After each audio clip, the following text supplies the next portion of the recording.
Hello folks, and welcome back to the channel. I'm Always Play Blue, and this video today is one of my recap videos, which we will be looking back at the highlights and the fun sort of gaming moments I've had, in this case in the month of August 2025. I'll talk about some of the visits we've had to the games room. I will talk about my top 5 plays of the month, which I'd like to sort of round out the video with. But before we do that, we're going to get into, just quickly, my stats for the month, because I'm quite impressed with some of these numbers this month. We normally average about maybe 45 games a month, but we doubled that this month with 90 plays over 65 games, 17 of which were new to us. And sometimes my solo play figures, because I have a lot of time at home with the studies and that, I get a lot of solo gaming in, and so my solo numbers sort of bring up the play count for the month. But I didn't do much solo play, and to have numbers that high, which I will get into in the next sort of segment of the video, because it comes from mostly having several games days, several groups of people visiting our games room, as well as one visit up to MollyCon. So that's why the numbers are high. But yeah, I'm pretty impressed having 90 or 10 plays away from that 100 would have been nice. I think my record since I was recording stats was 102. I managed that about 2 or 3 years ago. No idea how I managed that. But yeah, so 90 plays, pretty good. An H index of 3, it says there. That's not bad for 31 days. So yeah, some good gaming happened, and we're going to spend this video talking about it. Okay, let's start by talking about the visits we had this month, the gaming days we share with our friends and fellow Instagram gamers. First up, right at the beginning of the month, we travelled north to the home of GetIntoGames and MrsGetIntoGames for an epic day of gaming where we played 8 games, 7 of which were new to us. So that figure earlier of 17 new games for the month, almost half of that came from one day of gaming with GetIntoGames. Yeah, and then the other game, the 8th game that we played was Dead of Winter, which I talked to them because they just got a second-hand copy, and I absolutely love Dead of Winter, but more on that later. But yeah, it was just, we hit the ground running. We walked in, sat down on the table, and they taught us Forks, 2nd edition, straight off. We went into Pina Coladice, which is a fun little next step up from Roll For It, with a mix of Yahtzee. Quite enjoyed that one. Tempted to get that actually, because I really did like that one. Dead of Winter, as I mentioned. Finally got to try Deep Regrets, which I've heard polarizing views on this one. It's kind of a Marmite game. I quite enjoyed it. Probably wouldn't own it, but it was a fun sort of kind of push your luck game with some absolutely gorgeous art. I think that's the main selling point of the game. I do like the art and the cards.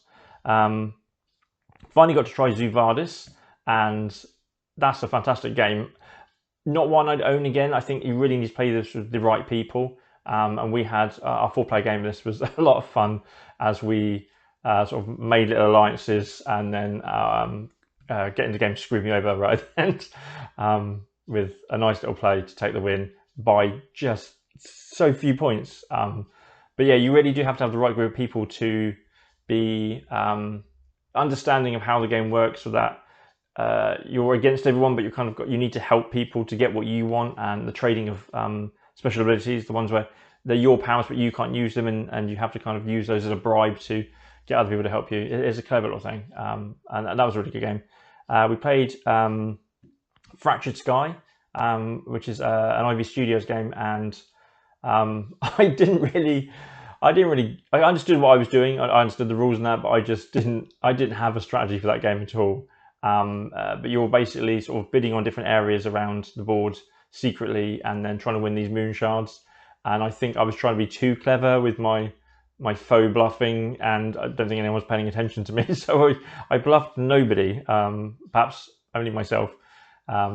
It was a fun game. It was very high production levels, as expected from Ivy Studios.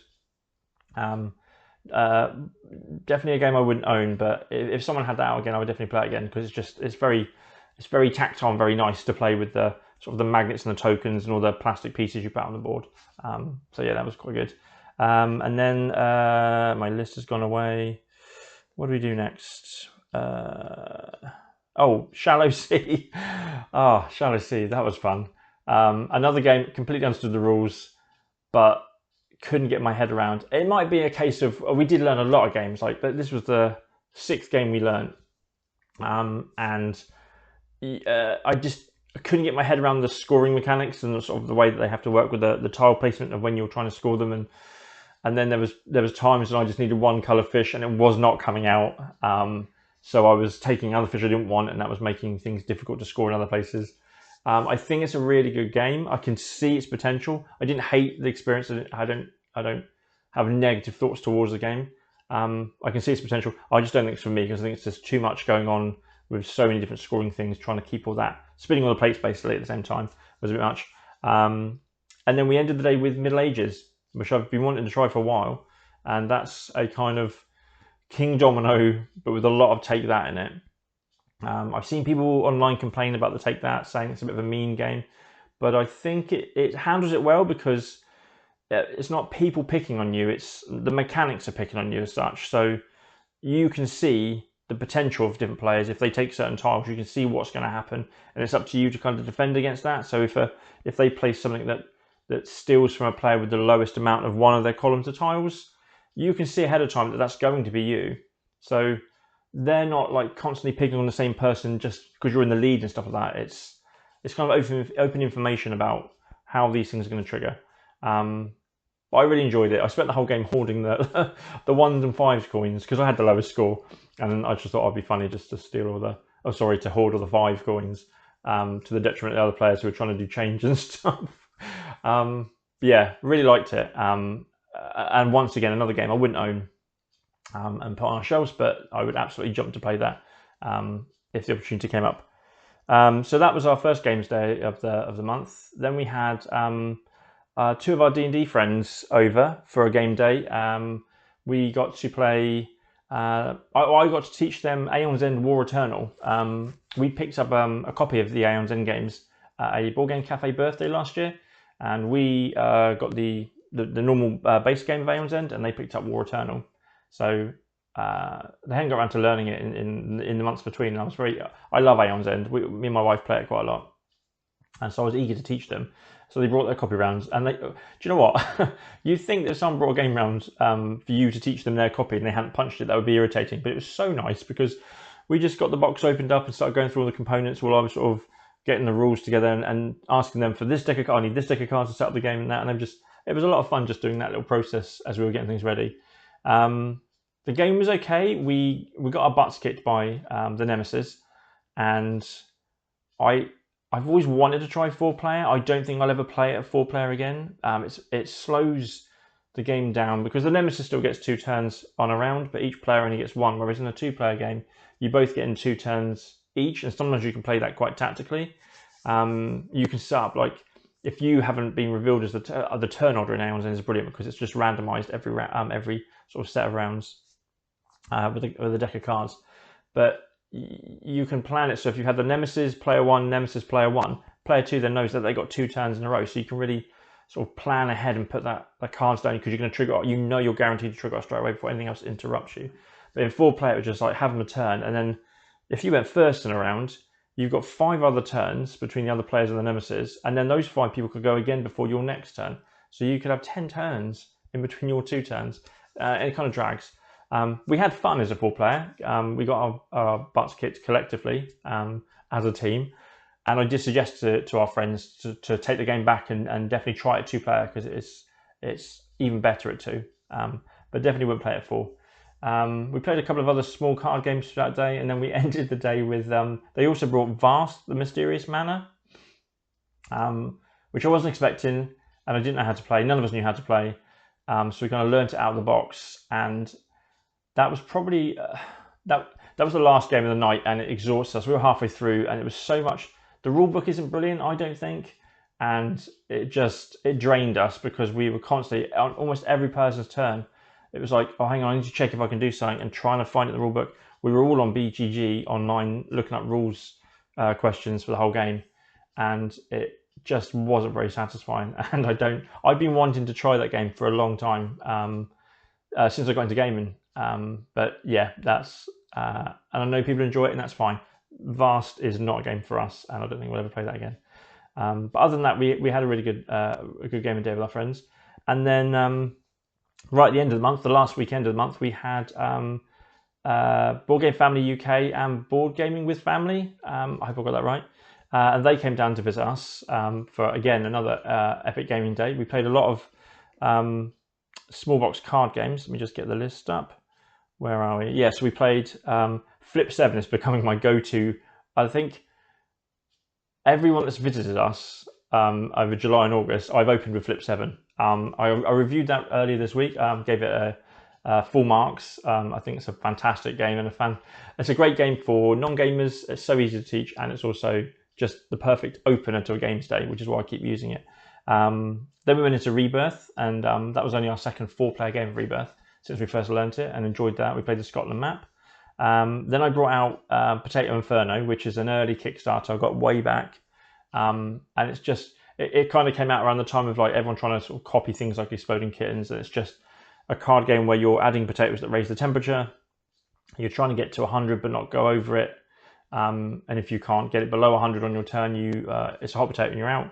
But all the potatoes are like sort of little geeky references. All the potatoes are drawn like different characters and got funny potato themed character names. It's a good little game to take around and easy to teach. We played Cities. Always good to get a 4-player game into that. We played Tokaido, one of my favourite games, which we don't really play often because it only works well at a high player count. And then I thought we've gone from a nice, relaxing, peaceful game of just travelling the road through Japan. Let's switch that up to Survive Escape from Atlantis and go full carnage. That was a lot of fun as we just constantly... That game is just brilliant for just... As long as you've got the right group and everyone's okay with that element of it, it's just a lot of fun. Putting serpents in front of people's boats and taking them out. And then we finished with a game of Can Be Creatures, which I think is behind me somewhere. It's just one of my favourite card games as well, as you're just sort of playing monsters with different powers, different abilities, and trying to capture the mortals and get the most points at the end of the game. So yeah. The next highlight of the month is MollyCon 2025. I won't go into too much detail about that because I did do its own video, which I'll link in the description below. But yeah, it's just MollyCon is basically an event organised by GetIntoGames and MrsGetIntoGames, where a bunch of us Instagram board gamers head up and meet up in a village hall and just play games with each other all day. It's become an annual favourite of my wife and I's, and I look forward to it. And I'm looking forward to next year as well. So yeah, won't talk too much about it, but MollyCon definitely a highlight of the month, if not the year. Next is the Kienda sale that happened, the sort of summer sale they ran through August. A board game sale that blew my mind when I saw the size of the discount that they were offering and the titles that they included. Ended up getting Pret-a-Porter, which is a worker placement game I've always thought had a very interesting theme, and I've wanted to try it, which we have now. Needs more plays, wasn't overly impressed with it. I grabbed Ragusa. It's been recommended to me years ago by K-Place Games, so it's always been in the back of my mind. But again, it was just that I wasn't willing to pay the price I was seeing it for on a gamble, but it was exceptionally cheap. We haven't played that one yet. And then I grabbed a couple of expansion packs for Villagers of Valeria, because they're quite hard to come by. And they were down from £15 to £5 or like £7 down to £1.50. So that was a no-brainer. And I also grabbed the I can't remember the name of it now. I can see it down there. The Wind Gambit, the expansion for Scythe with the big ships, and that was down to like £8. Again, no-brainer. I've never thought we needed it, but I'm not going to walk away from it when it's that cheap. And the sale was so good, I went back 2 weeks later. I didn't realise how long it was going to run for, but they ran it for the entirety of August. And I grabbed Messina 1347 and a couple more Valeria expansion packs that are up behind me. But they were so... I don't understand why they didn't think it would be successful, looking at the titles they had and the 65% discount. But they were quickly overwhelmed, and their normal sort of like next day or 2-day delivery with DPD opened up to like, I think I waited just over a week for mine, which was absolutely fine. I normally wait that long for games sometimes from other online retailers, so I had no problem for that, and the shipping was free because it was over a certain amount. But yeah, it became there was weeks of just people posting like, here's my Kienda sale pile, here's my Kienda sale pile, and a lot of the people I follow on Instagram would jumped on it as well, and there was a lot of us. So I don't know I don't know how they were able to do the prices that low. I don't know how they've got any stock left. But yeah, the Kienda sale was a highlight for a lot of us gamers this summer. Glad I picked up some bargains. Another thing I'm excited about in the month of August is, as I'm bringing this YouTube channel back, and obviously start with my monthly recap videos to get into the swing of things, I wanted to work on another series. So throughout August, I've been planning a new series that's going to be coming out soon, starting hopefully next week, and it's going to be it's titled My History in Board Gaming. I love talking about board games, but it's always trying to find that angle of like why you're talking about certain board games and having enough to get through to make a continuing series as sort of the backbone of the channel. So what I'll be doing is I'll be using my BG Stat app, which I started using January 1st, 2020, and I will be going through from day one, and every time I'll be doing batches of 5 games as they're my first plays, if you like. So I'll just talk about 5 games of video, and it'll be, I won't just talk about the first impression at that moment of playing it on the app. I'll talk about, if I played a game 40 times since, I'll talk about the game as a whole. But I think it's just a nice way to run through the collection and the history of my board gaming, because we haven't kept all the games that we've played, and we don't play just games that we own. We play other people's games as well. So not everything that I will list will be just in this room. And I just think it's a nice way to talk about games and have that system of of having the list easy to work out. So yeah, so hopefully that's be starting next week with the first 5 games. And you can see as well, you'll see that this might not be of interest to you, but I just like talking about games. So this is a way for me to do it.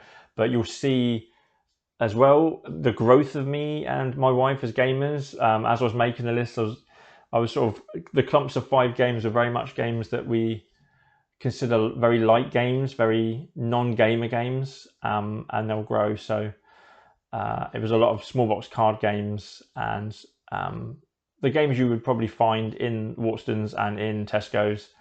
But as the series continues, you'll see the bigger fare come in. You'll see the big boxes, the big game series like the Valeria series, the Great Western Trail showing up, things like that. So yeah, I'm excited to just get stuck into a series and just blabber on about board games all day long. And I hope you guys will enjoy listening to them as well. So yeah, that's coming soon. And finally, we reach my regular segment of these recap videos, and that's my top 5 plays of the month. This isn't a top 5 favorite games of the month. This isn't a top 5 play counts of the month, what most played. This is just sort of top 5 sort of games that I've played that have stood out as for their fun moments or their silliness, or their iconic moments, if you will. So it's just, my list in ascending order of what's been my favourite to get to the table this month. So let's take a look. So counting down, my number 5 top plays of the month goes to The White Castle. This is one of my favourite games of all time. It was number 1 in my top 50 last year, and it's managed 6 plays so far, and I'm currently in the middle of 2 other games on BGA. Most of my plays this month have actually come from BGA.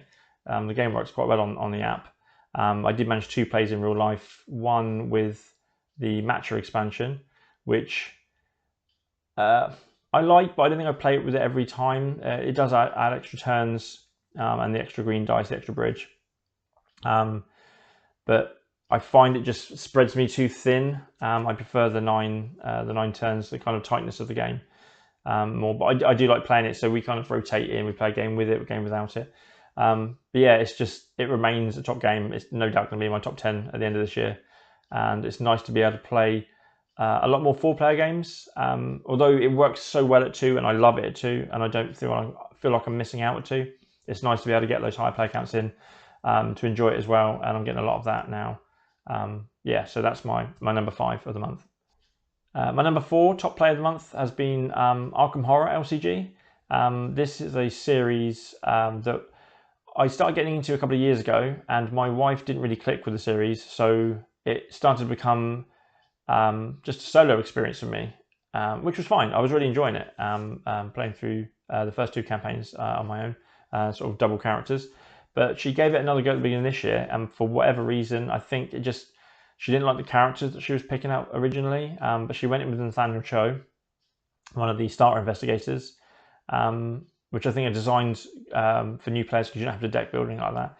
And she thoroughly enjoyed playing the Night of the Zealot campaign. We went straight into Dunwich, and we haven't stopped. And now this month we're playing the Forgotten Age, which is a lot of fun, different from the other stuff. Instead of sneaking around the streets of Arkham or fighting monsters in the villages and whatever, we are off to the jungles of South America, and it's been a lot. Even the losses have been fun, but the last session we did have, I got to do as the player that doesn't really do a lot of the fighting. I did do an all guns blazing attack on the big boss, which not only saved my wife's character but also somehow won us the scenario. And I don't tend to do sort of clutch moments like that, so it's been a lot of fun. And we're going to carry on Forgotten Age and into next month, and then we're going to go on through the rest of the campaigns. Yeah, really loving it now, and I'm just really happy to be playing the game with her as well. So my number 3 gaming highlight of the month is a game I already talked about in my MollyCon video, but it was the 7-player game of Scythe that we managed to get in there. We've been trying to do 7-player Scythe for the last 4 visits now, up to MollyCon, and we've not managed it. The highest I think we got was 5. So it was good to finally get everyone around the table and just cover that board in meeples and miniatures and in the deluxe components that Board Game Waffle had brought. Yeah, I won't go. There's more. Check out the MollyCon video. I talk about it in a lot more detail there, but it was just a highlight finally getting that 7-player game in. It was epic. The number 2 on my top playlist is a game so epic and so sprawling that we don't play it as often as we'd like to. And the fact that we got it to the table this month is a highlight in itself, but it's even better because the game is one of our all-time favourite games, and that is Elder Scrolls Betrayal of the Second Era. We have loved it since our first play. We just don't get to play it enough. This session was 8 hours, and that was just sort of session 1 of up to 3. Unfortunately, we didn't. We died on the final battle of the session, so we didn't get to carry on. But that was an 8-hour play session, more than enough, and every second of it was just so much fun. And it's not just the game itself; it's such a good game. Chip Theory Games have done an amazing job on the game itself, as well as all the deluxe components. But for me, the enjoyment just comes from the experience of it. We set aside, we'll pick a day. We had a 4-day weekend. We picked a day and said, this is our Elder Scrolls day. And then it starts in the morning. I come down, start unboxing everything, setting it all up. And then my wife will join me. We'll start picking our characters and stuff and what we're going to do, what region we're going to go to. So it's the entire experience, not just the gameplay itself. And again, 8 hours and we lost. Did we feel like we wasted the day? Absolutely not. It's just the best fun. Co-op gaming together, we thoroughly enjoy it. And this is one of the best inclusions on our game shelf. And I am really looking forward to the expansions coming to GameFound towards the end of the year. So I will be definitely backing and picking up more content. Yeah, that's number 2. And so my number 1 top play of the month goes to Dead of Winter, which is one of my all-time favourite games. It was my first ever sort of number 1 game when I started making top 10 and top 50 lists. GetIntoGames and MrsGetIntoGames had recently picked up a second-hand copy, so when we planned to visit them, I begged them to let me teach it to them, which they kindly did. I ended up being the traitor in the game, which is only the second time I've ever been a traitor, and it's only the 3rd game I've ever had with a traitor in it. If you play Dead of Winter, you know that there is a way that you can have games where no one ends up being the traitor, although you don't know this until the end of the game. But I was the traitor. I kind of held back on doing the traitor stuff because I was concentrating on the teach and getting the players through the game for their first time. So I didn't really do much traitory stuff. But what ended up being quite funny was towards the end of the game, sort of past the 3/4 mark, things just fell into place for me. And I looked at my traitor card and what I needed to get done. I was like, I only need to make a small effort here and I could take this victory and screw everyone else over. And I think morale needed to go down 1 or 2 more, and I just needed, I want to say gas. I needed 1 more gas card in my hand, which I saved a couple up. We just not needed them, so I hadn't spent them. I wasn't hoarding them. We hadn't needed to utilize them at that point, but I just needed 1 more. So I just suddenly went crazy and started moving all of my characters around and hoped that they would die to take morale down to 0. And I was going to locations with high chance of gas to be discovered. just searching decks as often as many times as my dice would allow me. And it's at that point that they all conned on to what I was doing. I mean, I knew doing these actions would give me away, but I thought if I can pull off my card, we were so close to the end. I think we had like only a round or two left, and I didn't manage it. For someone that loses a lot of characters traveling between the locations by getting the bite icon, my characters suddenly became freaking superheroes, just invulnerable, just waltzing and dancing between zombies willy-nilly with not a scratch on them, much to my detriment. And then by that point, they just voted me out and exiled me. Didn't even want to hear my defense. And then the fun part was that I then drew, because you draw a sort of a new mission card once you're exiled, you get an exile card. And I was so close to succeeding. It got to the point where they were getting quite confident now. They were like, oh, we've got this in the bag. And I was like, no, there's still a way I can win, by the way, which then put the pressure on them. But unfortunately, they just accidentally veered away from my plan without even knowing what it was, and was successful in winning the game. So that was nice. And what was good about that, I think, as well, is you don't want to force the traitor mechanic into a first play, but if it does come up, it's really nice because the new players get to see that experience as well. If you played, for me, I played my first 3 games of Dead of Winter with no traitor, so when it finally did happen, it was like a whole new thing added to the game that I wasn't used to. So it was nice that they got the full experience of Dead of Winter, and I was so close to getting that traitor win. One day I will, one day. But yeah, so that's my top 5 games or gameplays of the month. And that's my recap for August 2025. Thank you for watching. If you want to stay up to date and watch more, and if you want to see when the next video or the new video in my new series drops, please subscribe to the channel. And yeah, I have my Instagram at alwaysplayblue if you'd like to follow me there and see. I post just pictures of all the games I play constantly. And I also have my blog up over at alwaysplayblue.com if you'd like to go and check that out. I'm starting to put more and more detailed reviews up on that channel, on that website as well, so that's there for you. But yes, thank you for taking the time to watch this video. Hope you enjoyed it, and I will see you next month.